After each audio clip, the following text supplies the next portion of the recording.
On the show tonight, the evergreen Ronnie Corbett and the multi-talented Hugh Laurie.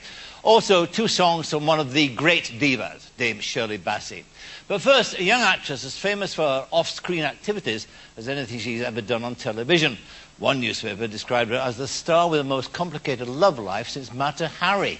So there's plenty to talk about, including the fact she's about to star in the West End in Thoroughly Modern Millie, and next week returns to BBC One in a new series of Cutting It. Welcome, please, Amanda Holden. It's almost easier to list what my next guest can't do than talk about his achievements. He's an actor, a director, a writer, a musician. He rode in the boat race. He played opposite a mouse in a Hollywood blockbuster and was the perfect Bertie Wooster alongside Stephen Fry's marvellous Jeeves. Ladies and gentlemen, Hugh Laurie.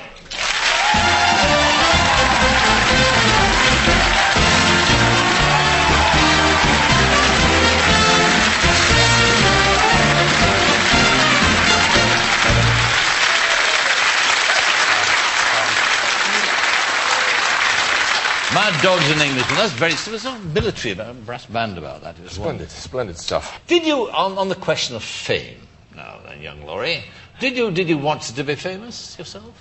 In a very tiny way, within a very tiny world. When I was at sort of school and university, I wanted to... it doesn't sound good. I wanted to show off to girls. So within a very tiny pond, yes, I suppose I did want some sort of, you know, oh, look at me. This is the only way I can get people's attention. It worked. Oh. Well, I'm gone. But beyond that, this kind of thing, what you're describing, this sounds like the Vietnam War. I mean, this is amazing. It just staggers me. I can't believe it's going on. It's modern celebrity too, isn't it? I mean, it's different than it's ever been. It's worse than it's ever been. It's ever so different, isn't it? Yeah. I don't know what it is, whether it's the death of organised religion and we're trying to replace, you know, a whole lot of gods or something, or whether they just... You know, there are more TV channels, more newspapers, more magazines that have to be filled with something, and this, I suppose, is cheap stuff to put in. I don't know what the reason is, but it is very weird. I won't take that personally. I don't mean... You know what I meant. I did know you meant. As a journalist, I've got to get this straight. As a journalist, it is cheap to produce that sort of stuff about someone. You know what I mean? Instead of sending a journalist to Cambodia, I'm in big trouble now, aren't I? There's something very English about that, isn't there? Okay, shall I come on again? No. But of course, when you were, apart from trying to impress girls, I mean, you did have... You once said you've got no game plan in your life. Yes. Would that be true? Yes. In the sense... Yes, I never had a plan. No. From one day to the next, really. Except there was a moment in time, when you were much younger, when you wanted to join, why? The Hong Kong police force. I did. Is that not true? That is absolutely true. Well, it so happens, throw your mind back to the late 70s, there was a big corruption scandal in Hong Kong. They had to sack half the police force because they were all taking backhanders, and there was rottenness in the state of Denmark or in the state of Hong Kong. And so they sacked them all, and they had a big recruitment drive in England, and they had these big posters up with men in shiny caps and those sort of Eric Morecambe shorts, getting in and out of Land Rovers and being sort of Trevor Howard-ish, and I thought, I could do that. That looks... You think it would get you more girls? No, fewer girls, I think, the shorts were. But it would get you other things. It would get you ready rub tobacco and all, you know, all that sort of thing. So why do you not pursue Well, I came very close. I filled in the form. Did you? I think I sent it off. I'm not sure. Not your father, did he not put you off? Put me off. The Hong Kong police force. Yeah. No, I think he was quite enthusiastic about it. I mean, he himself had a career in... It's an unfashionable thing to talk about now, but it's just a fact that his career was half his life. First half of his life was spent in the colonial service working in the Sudan. So this was known territory to him, and I suppose it's something that he wouldn't have disapproved of. He was a doctor, your father? He became a doctor when he got back. I mean, he didn't qualify as a doctor till he was sort of mid-40s and already had 3 children. It's quite something to do, you know, to go back to medical school in your 40s and sit alongside 18-year-olds and take your biology O-level all over again. I remember you told me the last time you were on the show about him, you didn't realise he won an Olympic medal at rowing. And no, I didn't. I mean, I'm sort of blushed to remember this. I remember actually going out fishing with him and my mother. We went out in this little rowing boat, and we were And he started rowing, and I said to my mother, very sceptically, I was probably about 5 or 6, I said, does he know how to row? And sort of 5 years later, I discovered that he had an Olympic gold medal for rowing,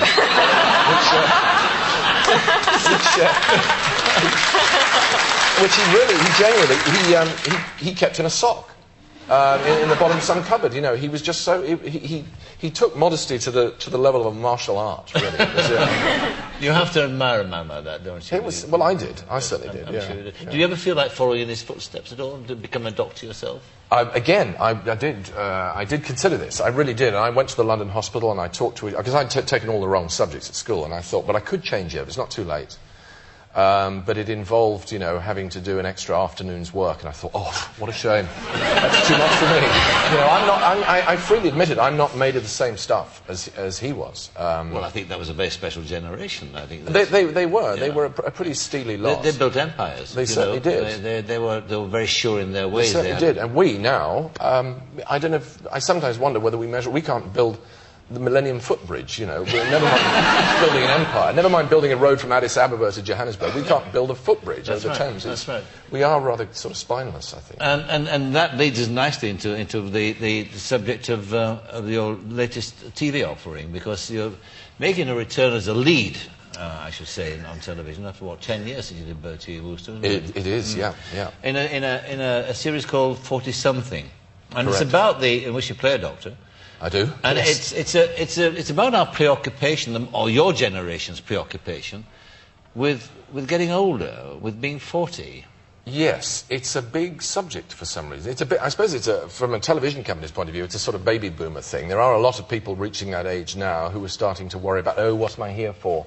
Don't they know by now? No, they apparently don't. Well, I mean, I don't, but there's no point making a big fuss about it. So this is supposedly something that will, you know, strike a chord with an audience. Although, in actual fact, the show itself is a very jolly, sort of farcical comedy, but it does have underneath it this sort of this sort of anxiety about when you reach that point in your life, children are growing up, and you know, you're sort of established in a career, and now what? Now what am I really here for? And we have no empires to build, no wars to fight, or none that 40-year-olds can fight anyway. And so I suppose a lot of people do sit around looking at their navel, thinking, you know. So it's the output of the result of a self-indulgent generation, would you say? Well, what? I don't get all puritanical about it, but you know, it would be odd when you think about it for, let's say, a Somali to hear that there is a show called 40-something on it, because they would be thinking, oh, I'll be lucky if I make 40-something. Yes. I mean, I'm serious. This is just a serious fact. And yet here are all these people going, oh, isn't my life hard? And I don't know whether to take that job, or I don't know whether, you know, it's hard to, it's easy to lose a sense of proportion about one's life and about what's really important, yes. I think. Let's talk about you directing too, because you directed as well as acting this 40-something. Now, I do. You do? I do, yes. Did you not enjoy it? Well, I did enjoy it, but it came about through a very peculiar set of circumstances. There was some, how can I put this? There was some unhappiness. Some directors left. Oh? Yeah. And I just want to make it clear that it was nothing to do with me. Because the rumour was that you'd It certainly was. I realised, I got to the end of this thing, and I was talking to the crew, and I suddenly realised that they all thought that I'd engineered the whole thing, that I just said, have him removed. He doesn't please me. You know. And that they'd had these people sort of taken out and shot on my whim. I want to do this. And it wasn't the case at all. I just, you know, things didn't work out with a couple of people, and they said... They got slightly anxious and said, well, do you want to do it? And every fibre of my being was saying, no, this is the point in your life. You say no. The short answer is no, and the long answer is no. But there's something in me. I'd always had this fantasy about being on an aeroplane when the stewardess's voice comes over the intercom and says, both the pilots had the fish. Is there anybody back there? We're going to fly a plane. I don't know, it's just always appealed to me. And, of course, I'd like to make it clear, if you're on a flight with me, yes. I'm not going to go, you know, I'm not going to go striding onto the, you know... Gliding, no. I would obviously canvass the other passengers, say, look, if anyone else... But if no one else wants to do it, I'll give it a go. That's sort of how it felt to me. I just thought, this is so insane that I sort of have to do it. It's because the odds are so against this working that I have to. It doesn't make any sense now that I say it. But I mean, it's a wonderful box of toys to play with, isn't it? There's the crew and there's the set. It is fantastic. As Orson Welles said, it is the biggest train set in the world. Right, yeah. And a film crew, you know, it's really like dealing with one gigantic 18-month-old baby. I mean, it is really. I mean, they're all very. Of course, they're all very mature professionals within that, but their character... They're potty trained, aren't they? They are. But you turn your back for a second, and they're drinking weed killer, and the whole thing... It's just, it's so... The opportunities for going wrong and for disaster taking place under your nose, when you just thought, no, everything's set, it can't... God, how have they done that? And you're suddenly wiping sick off your lapel, and it's a very it's very very pressurised. I have a newfound respect for directors. I just thought that they had long floppy scarves and at the lunch, but I see now that it's rather more complicated than that. Talking about the big box of toys, Mr. Wells' big box of toys. I mean, you play with the biggest set of all, which is in Hollywood, haven't you? I mean. Oh, yeah. There. Yeah. Hey. Oh, yeah. Yeah. Well, yes. I was a very small part of It was a very big machine. It was a very big train set, indeed. Much bigger than anything we have over here, I hate to say. But it was a very big film. Stuart Little was a... Yeah, huge. Was a huge thing. Although I was a tiny... You know, it's about a mouse, and therefore I effectively am a pair of shoes. What about the language there? Did you find, though, that we are two nations divided by a common language? Do you find a problem with the language? Yeah, well, yes. It's the inflection, isn't it? Did you notice, like, if you go and say, can I have a cappuccino, they're like, what? What? You say, can I have a cappuccino? If you go up... well, yes, except that I discovered that the man who drove me to work, I would ask, you know, he would say, do you want me to get you a cappuccino? And after a couple of weeks, I realised that what he was actually saying was cup of chino. He thought it was a cup of chino. And so he would say, do you want me to put more chino in that? No, that's just a cup of chino. That's plenty, really, don't put it down. Yeah. And what about Jeeves and Wooster? Will we ever get a revival of that, do you think, in the future? I would love it. It was one of the happiest times of my life. It was a terrific time. I used to whistle on the way to work. It was really great. I mean, a real joy. It was very hard work, or at least felt like it at the time. But it was just terrific to do. I would love to do more. I'm knocking on a bit now. Are you? Yeah. I realised that the last series of Jeeves and Wooster was that I got the first intimation that probably I'd had enough. Because Bertie was supposed to be 22, 23. Yes. I was 33. And we had to do a shot again. And I thought, why are we doing that again? Because I thought we did that rather well, didn't we? And I said, no, it's a problem with the... it's nothing, don't worry about it. And then I felt this sort of dusting over here. And I thought, what the hell's going on? And it's because I'm going bald. And they just suddenly... The bald spot arrived one Thursday afternoon. And there was no going back. That was sort of it. I realised that it's time now to move on into bald roles. Are you growing old gracefully? Happily? Are you sanguine about it? I'm very happily, yes. I mean, there are certain things. All physical things to do with getting old are horrible. Grunting when you get out of a low chair, that's a horrible, unattractive thing. I'm trying to fight it off. I go running. I've taken up running. I run with my dog. I mean, I run. Does he overtake you? No, he walks. He's got this sort of... he looks like a sales rep on the M25, you know, going, come on! He looks so bored by the whole thing. And the final question really is, I mean, I said at the beginning it's easier to list what you can't do rather than what you're doing. Oh, but that was just... It's true. I mean, you're a man of many talents. Stop.